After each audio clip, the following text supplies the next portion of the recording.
Only a matter of 50 years ago, the horse did all the work that motor vehicles do on the roads today. The tempo of life generally was slower, and traffic problems as we know them just didn't exist.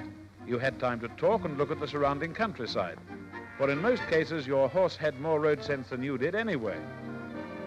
In fact, it didn't matter much if you went to sleep more or less at the wheel.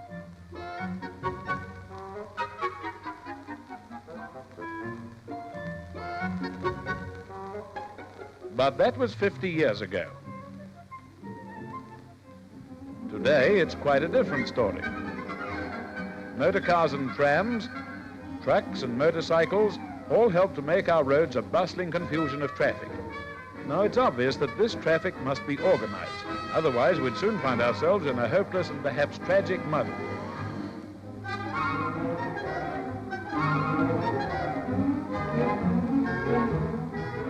Keep left is the basis of this organization and the fundamental rule of the road. It just ensures that head-on collisions between vehicles don't occur. Elementary, but not keeping left is a major cause of accidents in New Zealand. The driver sits on the right-hand side, and this enables him to judge his distance from the other cars more accurately. But all drivers aren't intelligent. Young Percy here, for instance, is a prize example. He's a specialist in fingertip driving. The road gets only half his attention. It's the center of the road for him. He thinks it's safer and easier on the car. And if anyone behind wants to pass, well, Percy's view is that the other bloke can stay there and like it. With Percy in the center of the road, drop back. You see, there are other drivers who think they've got an option on the road too. Like Percy, they ride on the white line, and if a couple of them meet at a corner, it's best to be a fair way behind. Of course, each of them blames the other. Well, let's change drivers. Now, this chap keeps well to the left and is a courteous road user. When somebody else wants to overtake him, he gives him plenty of room and even slows down if necessary. This time, the lorry driver's a reformed character. He keeps well to the left and pays more attention to the road. This is safe driving, and it's failure to do just this that accounts for many of the 4,000 people killed or injured on New Zealand roads each year. But unfortunately, Percy's still behind the wheel. He's approaching an open bend and pulls out before cutting in. Now, this is dangerous even on open bends, but it's really criminal when the road is blind.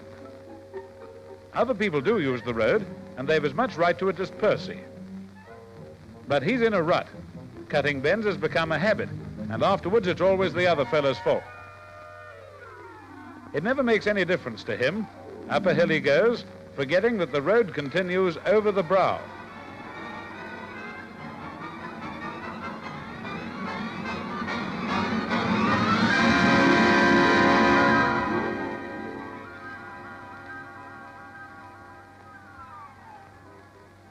It's easier and safer to be intelligent. On narrow roads, keep the speed down. Bends are liable to be sharp, so change down and keep well to the left all the way round. Driving in the city, the rule is still keep left.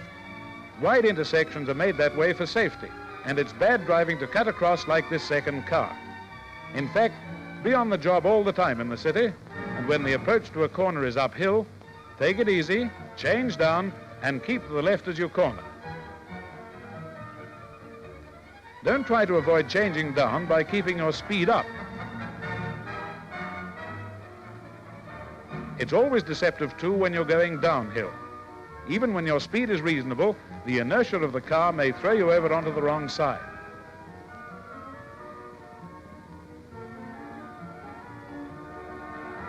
So when you're driving, be careful to obey the basic rule of the road, keep left. It's the simplest and most obvious rule, yet it's the one most often broken. Its non-observance kills a lot of people in a year. Be particularly careful at the brow of a hill. When you approach a sharp bend, change down, reduce speed, and keep well to the left all the way round. These two words spell safety.